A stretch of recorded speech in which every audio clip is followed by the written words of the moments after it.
Good pictures don't need captions. They tell the story. Well, we recorded it, right? Yeah. Because it might be the best thing I see all said all day. True.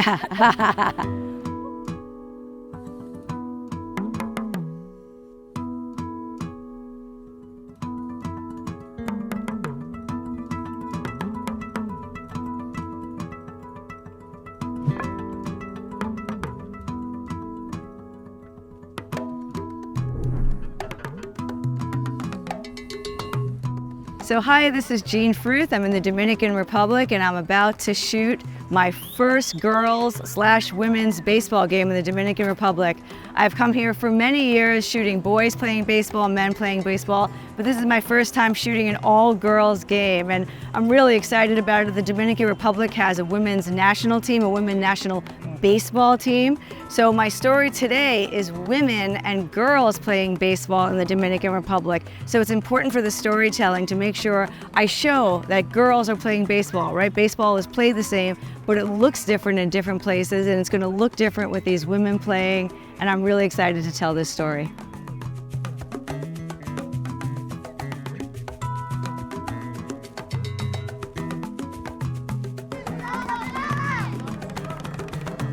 So what are the pictures you're trying to make, and more importantly, what are the stories you're trying to tell? And that's all part of our planning, like we talked about in the earlier episode, planning and research. But now you have your plan and you know the stories that you want to tell. But sometimes, even though you have a plan, you pivot because a new story presents itself. And because you have a plan, you're much more prepared to make that pivot. In storytelling, if you're telling a story, it could be about a particular player. So you'll think about how you want to shoot that player to tell the story of, say, a player. Maybe you'll get them pre-game, working out, or in the batting cages, or sitting on the bench, even maybe arriving to the stadium as part of telling your story. Then, of course, action is always part of your story, so you can tell the story of the action of this player.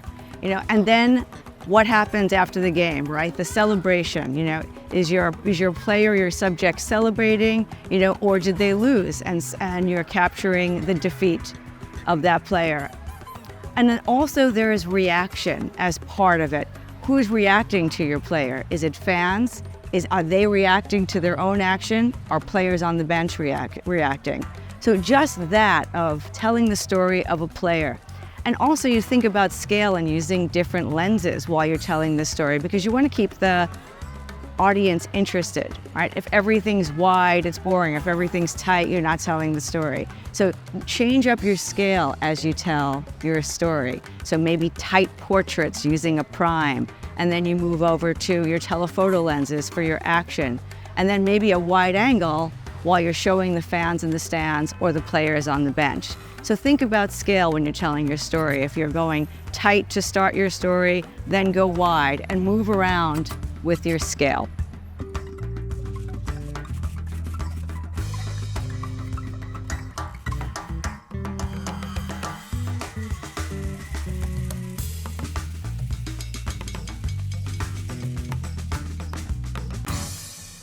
There's other kinds of stories to tell, right, besides the player. Maybe we're telling the story of a stadium, or we're telling the story of a team. Whatever your story is, you're thinking about trying to tell the whole story. And good stories have elements in every one of them. Not only are they about a subject or about a player, but you want your stories to have a sense of place. Where are we? We want to know that. Tell the audience where we are. What's the story? So we have a storyline. You look at the picture, you know the story immediately. You see in the picture what this person is doing, and it doesn't need a caption. And then it's the culture around it. What does it look like? Do we know where we are just by the culture of the photos? Baseball is played the same everywhere, but it looks different in different places. And that's what's interesting to me as part of the story. I'm in the Dominican Republic right now. It looks very different than the baseball I photograph in Japan, or the baseball I photograph in Canada or South Korea. And that is part of the story, is the culture of the game. Every game I go to, when it's a stadium like this, really any stadium, I'm always trying to get a wide scene setter just to tell the story, to show what the field looked like. Is it a palace? Is it a cathedral, or is it a sandlot? In this case, we are going behind home plate because of this round, because of the shape of the stadium and the light and the shadows that are hitting the stands. Makes it interesting structurally, architecture, you know, kind of a geometry, structure kind of look to it. So it makes sense to me to shoot here for this one. But it really just depends, you know, what the background looks like. If we were in Colorado and there's beautiful mountains on one side, well, I'm going to shoot for the beautiful mountains. Or if we're at a stadium where the city is lit up in the background, we'll find that angle and show your sense of place. Where am I? It could be any stadium, but if you have some sort of sense of place or a landmark that says, okay, yeah, we're in New York, we're in Colorado, we're in the Dominican Republic, we're in Cuba, then that's your background.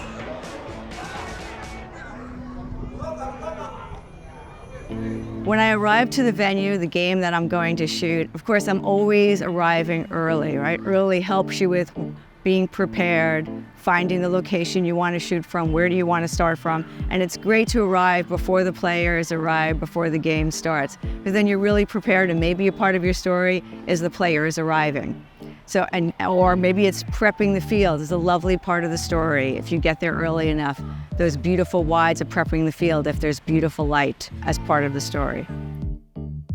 So as I'm scanning the field and I'm looking for my story, I'm thinking about the location that I want to shoot.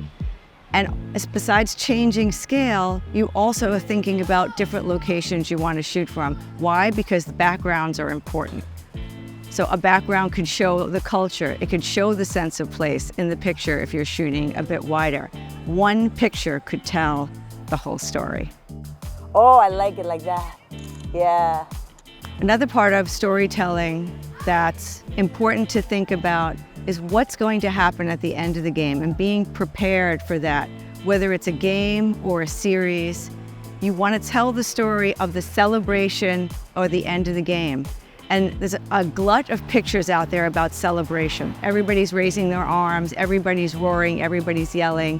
So I challenge you to also think about the losing team, because the losing team could really tell a more emotional story, a poignant story, a story that you don't see as much. And one picture could do so much for telling that story.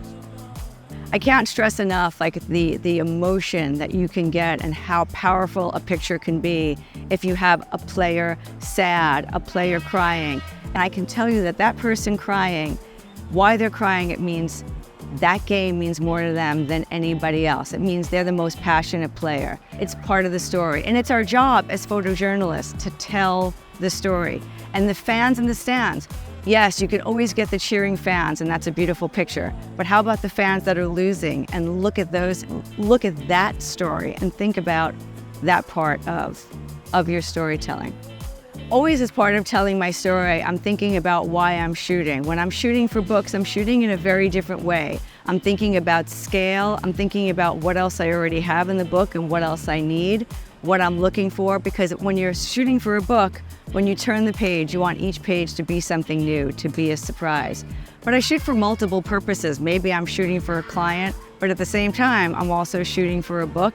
Maybe I'm shooting for B&H, but I'm also shooting for myself. So I consider all those needs, and you can get all of that done. You don't need to shoot for one particular thing. Sure, if you have a job to do, you have to get that done, but you can shoot for all kinds of needs. And I like to challenge people to also shoot for social media, because social media gives you an immediate goal. And I say, if you're gonna go to a venue, if it's one day or it's a series, let's see your stories. If it's Instagram, it's 10 pictures. Tell your story in 10 pictures. And when you tell your story in that 10 pictures, the order matters. So you want to tell the story in the order that the viewer is looking at it, almost as if they're looking at a book or a magazine. It doesn't matter. Tell your story so it makes sense. Let's say there's no caption. You just want to tell the story with the pictures. So perhaps you start with a scene setter where it's wide and everybody says, okay, I know Jean's in the Dominican Republic. Now I change up the scale. I go tight on my subject. Okay, it's about this woman in baseball. Now I'm showing her preparing for her game. Okay, she's prepping. and then an action photo, and then perhaps I end with another scene setter with all kinds of things in between. Another fun part of every story is adding details. In every sport, there's interesting details. If it's soccer, if it's football, whatever sport that you're shooting, think about the details. Maybe it's lining a field, and go tight on those details. It's really fun to go tight on a cleat. Maybe it's a baseball bat or a glove, or just, an old baseball in the Dominican Republic that's worn and has a good look to it. And in everything you're shooting, it's light, light, light, light. Light never goes away. Light wins. Chasing the light should always be part of your story.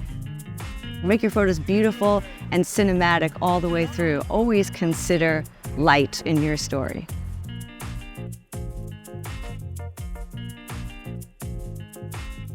Vladimir Guerrero's nephew. And he looks just like him, and he's wearing 27 as number. And when he walked on, I'm like, well, that's not Vladimir because he's too young, but he sure looks just like him. What the hell? Everybody say I look like him. It's crazy, it's crazy. How are you related? Nephew. Nephew? Amazing, amazing.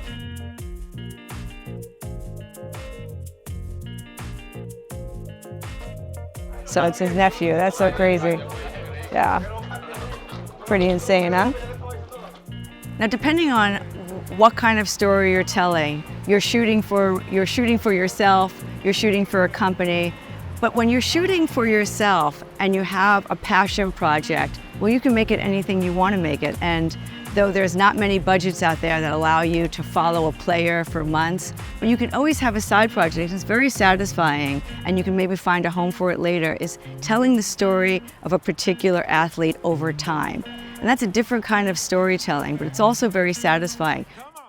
And women aren't new to baseball. The door has opened and closed for us many times throughout history, but now the door is being blown off the hinges, and we're seeing women like Veronica Alvarez, who not only played the game of baseball, works in professional baseball. She was the roving catching instructor for the Oakland A's, and now she's in charge of international development, and she's training our next baseball players here in the Dominican Republic for the Oakland A's. And it's just exciting to see women take their place.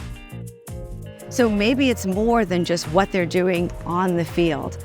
Who is this person off the field? Who is this person behind the scenes? Who is this person at home? Do they have another job? Are they a firefighter and also a soccer player? So whatever the story is, think about a long-term story, a long-form story. We used to have a lot of those, but now I'm seeing other magazines come back a bit with those kind of stories. And it's very satisfying. It's also a good exercise for storytelling to tell those kind of stories. The interesting thing about this league is that women's baseball in the Dominican Republic was started and was run by Robinson Cano's father, Jose Cano. So it's just great that he's dedicated himself to the women's game, to the girls' game, and building girls and women's baseball in the Dominican Republic. And that's just something that I'm sure Robinson's proud of, and it's just great to see them giving women time on the field and with the sport and investing in their girls and women in the country. And as part of every story, we need to think about the gear that we need to tell the story. And if we're shooting the action part of the story, okay, we want our A9 III for sure, we want our A1. And then you might switch to another camera, perhaps if you're shooting in very low light, I would go the A9 III for the low light camera. So think about what aspects of the story, what are you shooting, and what body makes sense for that part of the story. And then lenses, of course, you want different choices because you want to give a different look to this story for each part. Use primes for your portraits if you're able to, right? Because it gives your portraits a different look. So maybe pre-game, you pull out a prime and you say, I'm just going to shoot with one body, one prime, and I'm going to do portraits of my athlete or athletes or team. And I'm going to go tight, tight, tight. Or use a telephoto lens and go tight with a telephoto lens. Makes beautiful portraits if they're warming up and you want to get tight on faces. And it also cleans up your backgrounds. And then of course you're going to go wide, whether I like to use the 16 to 35 or the 12 to 24. For my scene setter for the field, I do a 12 to 24. And when you're shooting your field, whatever it is, whatever game you're shooting, football, baseball, soccer, you always want everybody set and ready on the field. You're not taking your scene setter of the field in between or halftime of a football game where they're walking off the field and walking on the field. Everything is purpose. You don't run up to the top and say, okay, got my scene setter. Make a plan for that scene setter. And always part of storytelling, because with storytelling in sports, is there's going to be action, right? There's going to be action as part of our story. And so we're going to use our telephoto lens for that part of it. I use the 70 to 200 if maybe I'm shooting a little wider to give my action a sense of place, or if I'm shooting in the outfield, I'm using a 400 or I'm using the 300 to tell that action story.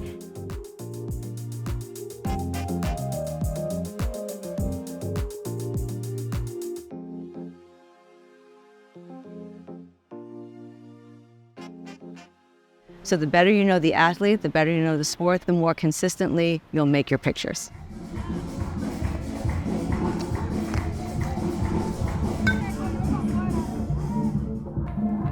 So that's really church, huh? I'd go to church if they had that music too. I mean, that's great. We never had that.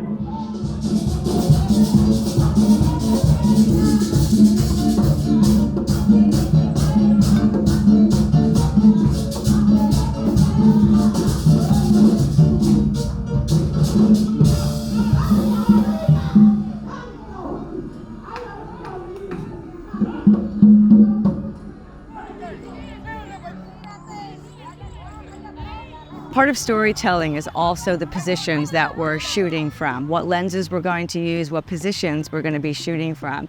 And always consider if there is an up position, is going up and seeing what that looks like. What does the sport look like? What does your action play look like shooting up above? What does your fans look like? And exciting pictures can be made from the up position. Reasons for looking at the up is it cleans up the backgrounds, right? Now you have no signs in the stands, nothing ugly, no poles, because you're shooting down on the action. And it's very clean pictures. Sometimes you get just a different look on your capturing. If you have no fans in the stands and you don't want to see empty stadiums, the perfect answer is to go up. Cleans up your background, and you no longer see the stands. And then again, not only changing scale, but you're changing the look of your story. You're really adding another dynamic element to your story, and you're keeping the viewer interested. Keep me interested, tell me stories. Each page should be a surprise. Woo, how great was that, huh? What a wrap. Oh, wait. I want to take one.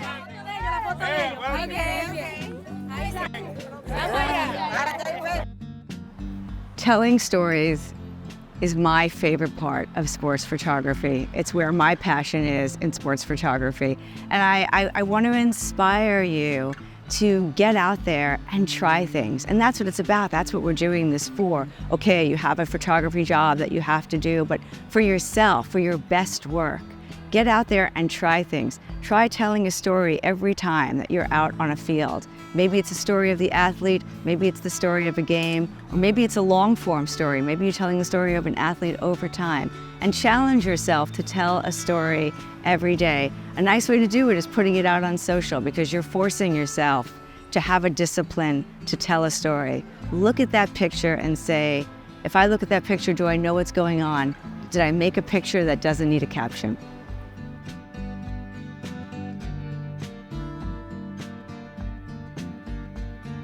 So there's so much more on storytelling that we could talk about, but our next episode is about grassroots baseball, and I look forward to having you join me and inspire you as we walk the streets of the Dominican Republic, and everywhere you go we find baseball and we'll tell some stories there.